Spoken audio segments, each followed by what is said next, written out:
in the Realms of Mediumship by Chico Francisco Candido Xavier and inspired by the spirit Andre Luis.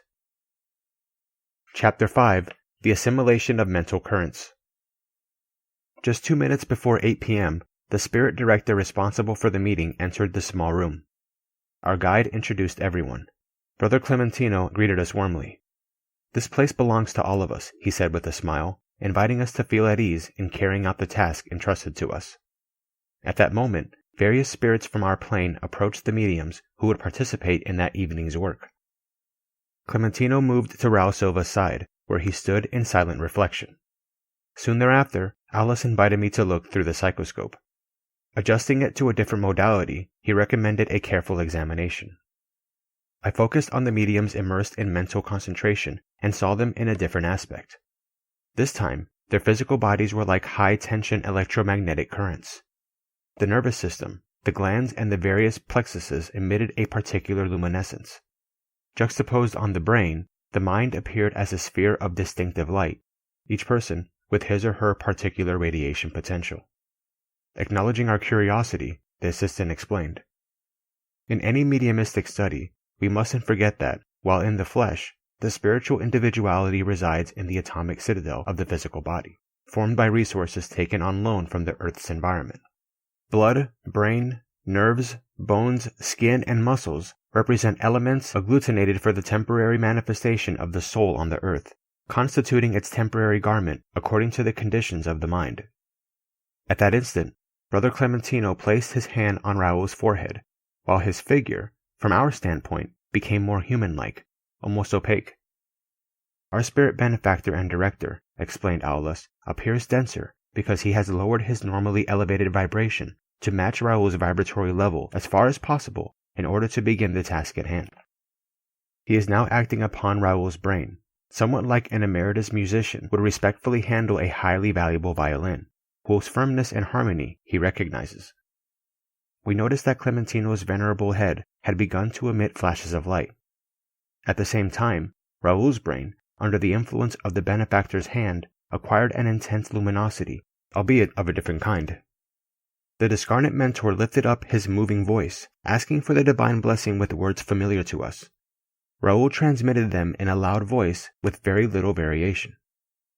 As emotion took hold of our hearts, a gentle silence ensued for a few quick minutes. Threads of shining light connected the participants at the table, and we saw that the prayer had brought them together more completely. The prayer over, I approached Raul. I wanted to investigate more deeply the sensations that had come over his physical body. I noticed that his upper torso, including his arms and hands, were enveloped by a vigorous wave of energy that caused goosebumps on his skin, a phenomenon of gentle exaltation similar to a pleasant shiver. This wave of energy came to rest on his solar plexus, where it became a luminous stimulus that spread through the nervous system to the brain, and then flowed from his mouth in the form of words. Following my analysis, the assistant explained. Brother Clementino's stream of mental forces has acted upon Raul's psychic organization like a current sent to an electric bulb. From the solar plexus, it rose toward the neurocerebral system, similar to the electricity from a power plant which, at reaching the bulb, spreads through the incandescent filament to produce light. "And what about the voltage problem?" I inquired curiously. "It hasn't been overlooked. Clementino has gradated his thoughts and expressions according to Raul's capacity, as well as that of the surrounding environment, adjusting himself according to what they can handle, much like when the electrician controls the flow of energy according to the network of receiver elements." He smiled and added, "Each recipient receives according to his or her own capacity." Aulas's comparisons suggested interesting questions. The electrical connection generates the light in a bulb. But what about in this case? From what we could tell, the spiritual contact obviously generated energies flowing from Raul's brain and mouth in the form of luminous rays and words. The instructor perceived our mute inquiry and hastened to explain. The bulb, within which the light is produced, emits photons, which are the living elements of nature vibrating in physical space, through movements particular to them. Likewise, our soul, within which the radiating idea is processed, emits the spiritual elements, condensed in the multiple and ponderable energy of thought. In turn, we influence the mental space with these elements. Worlds act on one another through the radiating energies they emit, and souls influence one another through the mental agents they produce. Our mentor's precise and serene words compelled us to reflect, albeit briefly. His clear explanations regarding mental energy led me to an invaluable conclusion. Thought cannot escape the realities of the corpuscular world. Just as we on Earth have an understanding of the chemistry of dense matter by cataloging its atomic units, the mental field offers broad opportunities for studying its combinations. Thoughts of cruelty, rebelliousness, sadness, love, comprehension, hope, and joy would thus possess differentiated natures with their own characteristics and weights, rendering the soul more dense or subtle, besides defining its magnetic qualities as well. The mental wave would thus possess specific coefficients of energy, whether in silent concentration, speech, or written words. In this way, I understood once more and without hindrance that we are naturally victims or beneficiaries of our own creations, according to the mental currents we project. We thereby enslave ourselves to the liabilities of our past or liberate ourselves for the forefront of progress according to our decisions and activities, in harmony or disharmony with the eternal laws. This soliloquy didn't last long. Our mentor, attentive to the objectives of our presence at the center, asked, "Did you notice the communion between Clementino and Raoul during the prayer?"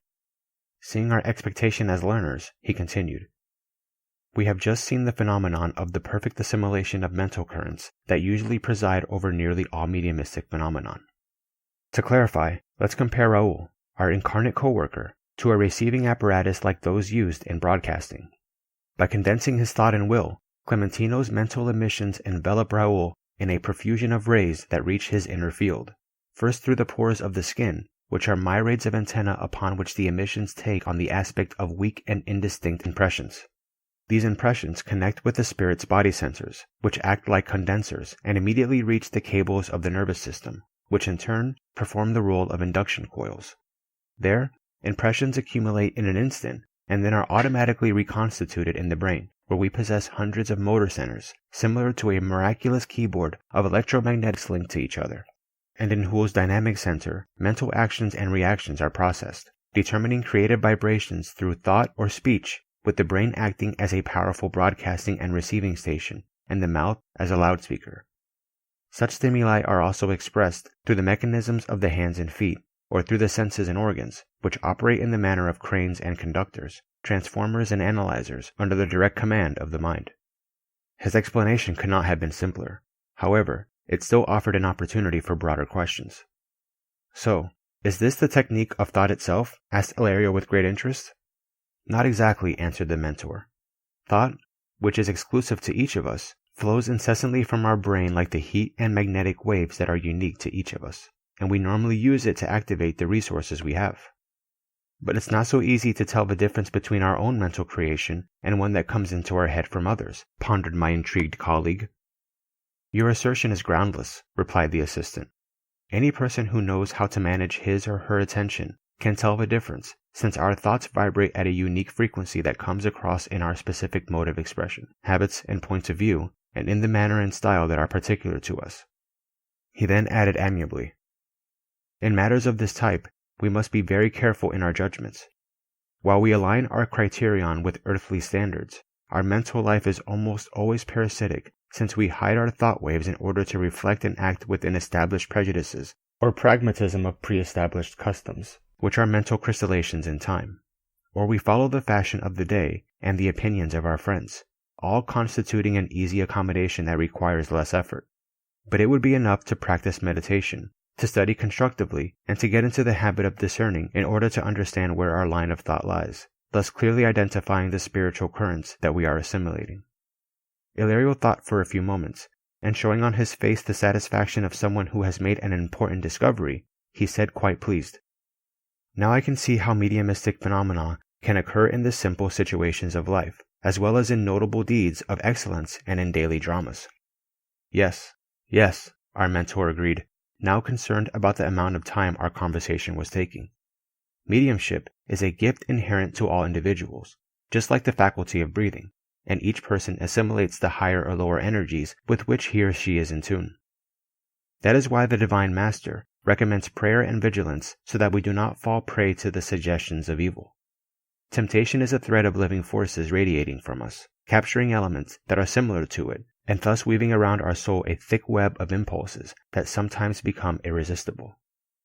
And then, taking his place in the ongoing meeting, he added, "Let's study as we work. The time utilized in serving others is a blessing that we accumulate on our behalf forever."